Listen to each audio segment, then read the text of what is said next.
I am fucking tired, to say the least, ladies and gentlemen. I don't know, just all of a sudden I just got this fucking, massive tired fest, to say the least. And yawning and trying to fall asleep, but I hate fucking winter, to say the least. It is what it is, so to say. Just can start with fucking winter, obviously. Go, joy, oh joy. What is going on, everybody? Welcome to episode Lucas E. Allen 1018 on YouTube and all audio platforms. The Lucas E. Allen Show, so excuse me. YouTube, Lucas E. Allen Productions, but it's technically Lucas E. Allen 1018, the username, but still. With your Monday Night Raw, December 9th, 29th, 2025 review. The last Raw of 2025 review. For into anything, follow me on social media, Twitter, Instagram, TikTok, and Facebook, Lucas E. Allen. Listen to today's podcast on YouTube. Hit the like button to today's podcast. Hit the subscribe button if you've done so already. Turn the bell for your post notifications, miss an upload on YouTube. And always leave a comment on my Monday Night Raw, December 29th, 2025 review. Watch on Spotify. Also leave a comment with my Monday Night Raw, December 29th, 2025 review. And also a 5-star rating would be very nice as well, to say the least. I want to get really started with today's podcast. I'm tired and I got to upload this podcast. And first I got to finish the fucking podcast.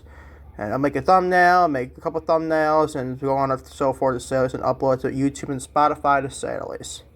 6:23 p.m. Eastern Standard Time in Syracuse, New York as well.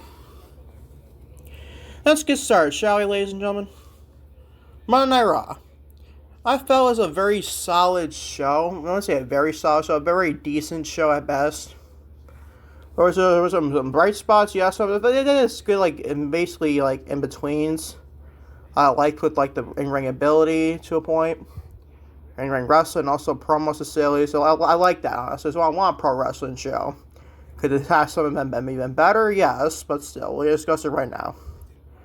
So, 1 week after leaving CM Punk and redefend WWE World Heavyweight Champion, and Rey Mysterio lying, divisions Bron, Breakker, Bronson Reed, Logan Paul, Austin Theory, and Paul Heyman kicked off Monday Night Raw's at Netflix broadcast with an in-ring promo. Heyman touted the collection of talent in the ring with him as the future WrestleMania main eventers. Don't know about Logan Paul or Austin Theory, but still, they're two good pro wrestlers, don't get me wrong. I don't know about best WrestleMania main eventers, even Bronson Reed to a point. You only have one with Bron Breakker, honestly. But still.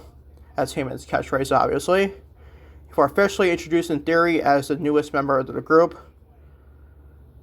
Heyman claimed the goals of the division outweighed the individual goals of anyone inside the group. Cult of Personality played, and CM Punk, speaking of the devil, entered to ovation with the fans singing along to the World Champion's entrance theme. Punk rightfully pointed out that if he is jumped or beaten down, there is a no title match in the next week's show. With that in mind, he joined Division in the ring and dared Breakker to say something since he runs his mouth whenever Punk is not around.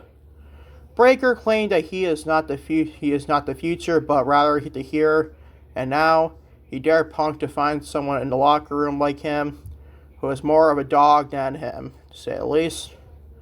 He reminded Punk that he once shared the field with Lamar Jackson. I know that's the Ravens Lamar Jackson, some other Lamar Jackson. I assume it's the Ravens quarterback Lamar Jackson. And that the two of them are not the same. He vowed to win the World Heavyweight Championship on January 5th. Punk responded in the final part here, admitting that he is not ready to let the World Championship go. He told Breakker the two of them are not the same. One of them is CM Punk, and he's going to beat the second-generation star.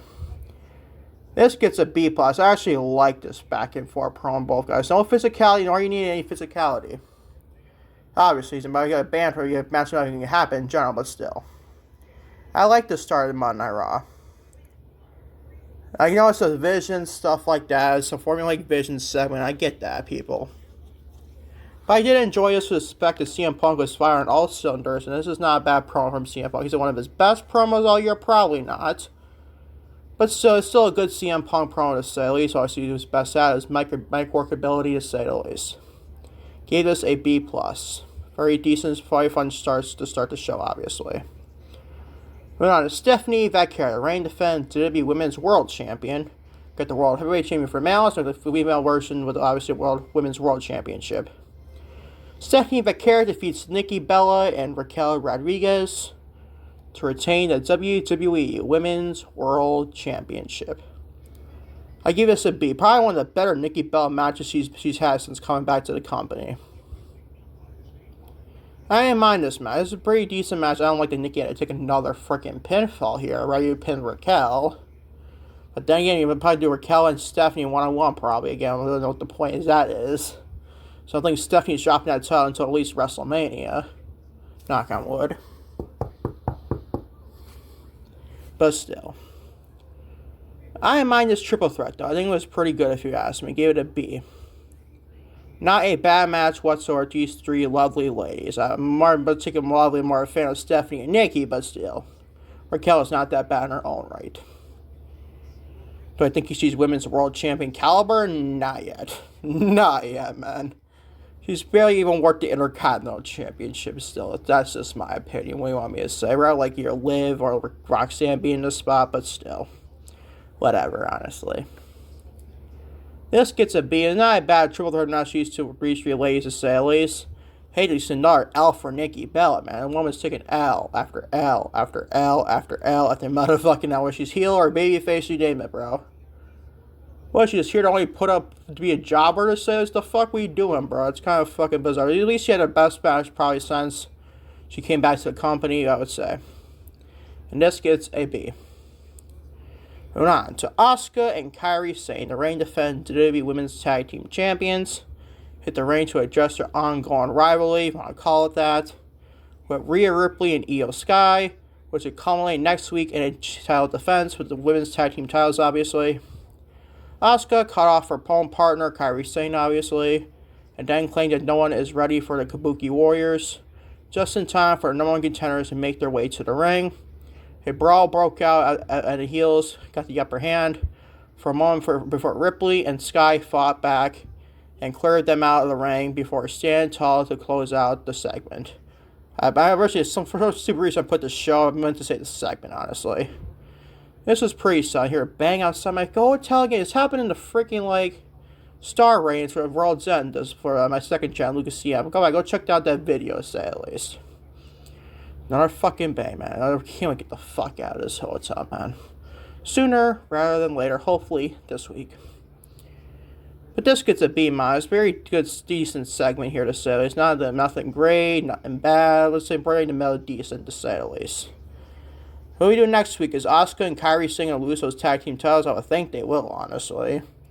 I don't think that's wise. Especially probably put those titles on WrestleMania, honestly.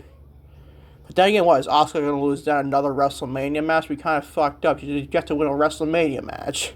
We kind of fucked up, if you ask me.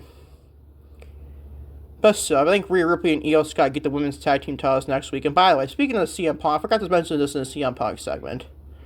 I would love to see Bron Breakker beat CM Punk at January 5th next week. Over Monday Night Raw. Because what is Punk going to do after that? What is he going to do after the World Heavyweight Championship? They could probably make implications for obviously the undisputed WWE Championship. Maybe Punk goes in Elimination Chamber. He wins the Rumble, honestly. And goes into the Chamber or even Rumble in his hometown. Or Chamber in the hometown of Chicago, Illinois. Maybe he wins the Chamber. And gets not the World Heavyweight Championship. Maybe Cody Rhodes, the undisputed WWE Championship. I'd rather see that, honestly, than him going to WrestleMania as a World Heavyweight Champion, to say at least.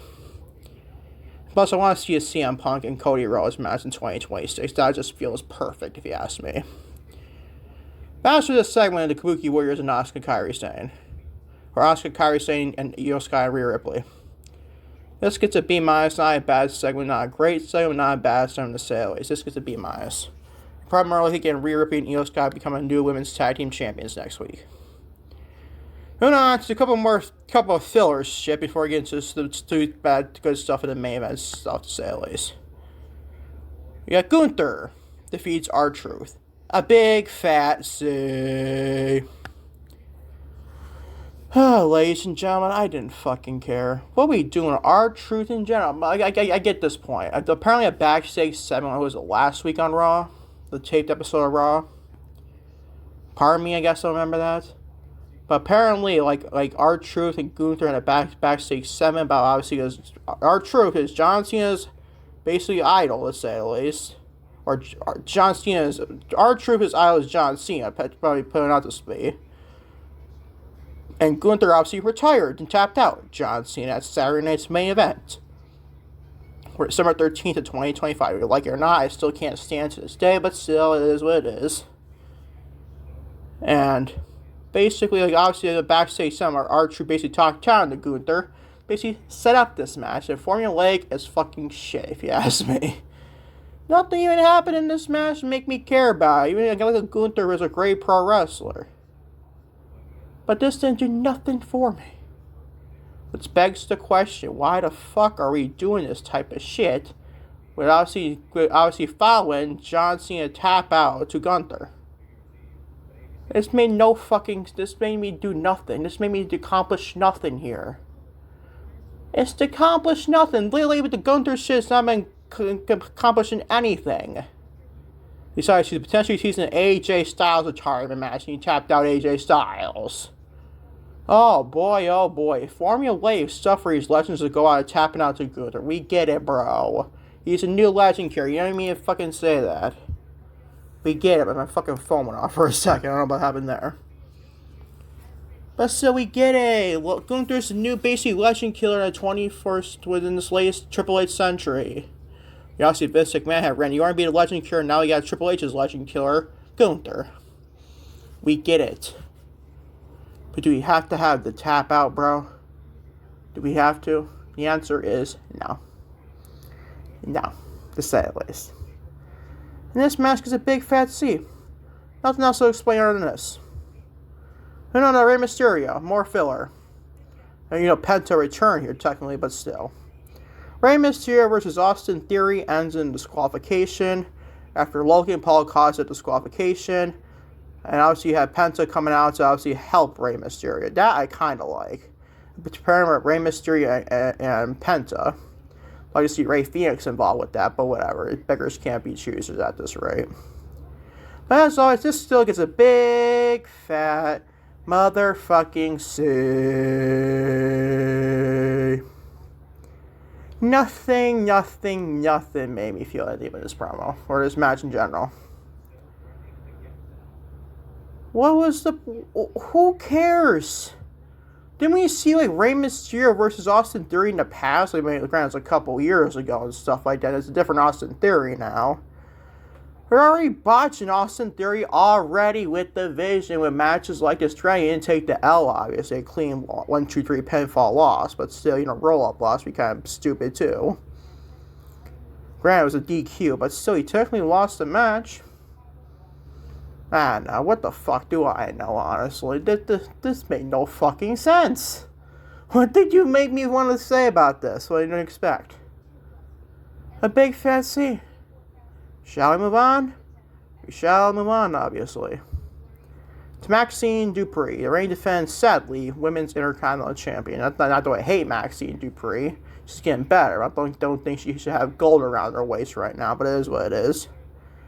Maxine Dupree, the reigning defending WWE Women's Intercontinental Champion, hit the ring for a promo ahead of her title defense rematch against Becky Lynch next week on Raw. Which, by the way, I saw the Raw last week before this week's show. December 22nd, 2025. Becky Lynch was tapping out to Maxine Dupree. What the fuck are we doing there? What the fuck are we doing with the booking of Rebecca Quinn, Becky Lynch? That is just stupid. AJ Lee twice is one thing. That's fine. Y'all expected that probably. But Maxine fucking Dupree, even when we call her a pro wrestler at this rate. Seriously. I'll give her credit. She's getting better. Good for her. But should she be tapping out one of the greatest of all time, Becky Lynch? No, it's not technically a one-on-one match, so you understand that. Hope they don't do the same finish next week they did as the Raw last week, but it's whatever, bro. Just put the title back on Becky Lynch. Just put the title back on Becky. If you have her tap out to fucking Maxine Dupree on January 5th, you have lost your fucking mind, Triple H. That is just fucking terrible booking for one of the best in the fucking world, Becky Lynch. She's on one of her best years of probably her whole career, honestly. And that's saying a lot. But still. And Becky Lynch next week on Raw, she flexed her promo skills, which basically potentially be a heel, but whatever. Appearing more confident and comfortable on the mic with every passing week while addressing Becky Lynch. Lynch interrupted and attempted to be nice, but Dupree saw through it and threatened to either break her leg or tap her out again. No thank you, obviously. Lynch said Dupree is going to be who the fans think she is next week, or who Lynch knows she is before vowing to win back the championship. I didn't mind this segment. It was a B. I hated last week's segment where Becky Lynch tapping the fuck out to backstage Dupree. She was like, just like Nikki Bella, Becky Lynch was like a fucking jobber this Raw 2025. And then granted, she's more of a star. I mean, you can argue who's the better star, Becky Lynch or Nikki Bella. I'm probably going to say Becky. It's kind of a bit closer if you think about it. Not that Becky's always the better pro wrestler, but still, you get the point, honestly. This segment was not bad. I hated last week's segment, obviously. Becky tapping the fuck out. You know, it's not technically a match, but still. Just looked fucking ridiculous. And she was getting upper hand throughout that segment anyways. And then all of a sudden, an ankle lock, and she just taps out with this one fucking ankle lock. What the fuck are we doing there? Made Becky look like a freaking, weak freaking whatever. It looked ridiculous. And I hate the booking of Becky Lynch. She deserves that better, in my opinion. I said what I said. And she better get the fucking title next week. I cannot go longer with Maxine Dupree as the Women's Intercontinental Champion. Sure, had a successful defense against Ivy Nile. They're good for her. She tapped out Ivy Nile for some stupid reason, too. Congratulations. Want a fucking cookie, bro? Really? Just put the title back on Becky. Give me Becky and AJ WrestleMania 42 for the Women's IC title at this rate. Because that's more interesting. What the fuck Maxine Dupree is going to do with the IC title? Would that happen? Probably not with Triple H booking, if you ask me. I mind this segment, though. It's decent for what I was giving it a B. Might be generous, honestly, too. And on to your main event match here. The Usos, Jimmy and Jey Uso, defeat AJ Styles and Dragon Lee, also known as AJ Lee. I'm not only joking, but still. In the main event to win the WWE World Tag Team Championships. This is pretty fun, if you ask me. Great to see the Usos back in the tag team division. You know, they're better as a tag team. They are fucking separately, obviously. Both of them, Jimmy and Jay. That's better. I like that. And strengthens the tag team division a lot more so, too. Granted, I wish it was still one division, still a Raw and SmackDown combined with one championship. But still, beggars can't be choosers. At least Raw is getting better at the tag team division. SmackDown's just looking fucking boring. When you have the MFTs and the Wyatt 6 feuding for the tag team titles, that's how you know that your division's fucked. It used to be so good by August when they had the TLC match at SummerSlam Night 2. That was fucking amazing. Ever since then, that division's gotten downhill since.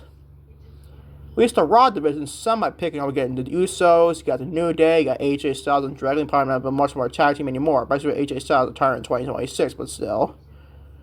What else you got? You got the War Raiders, you got the American May, I don't know if they even still exist now, obviously, without Chad Gable, the Creed brothers, obviously.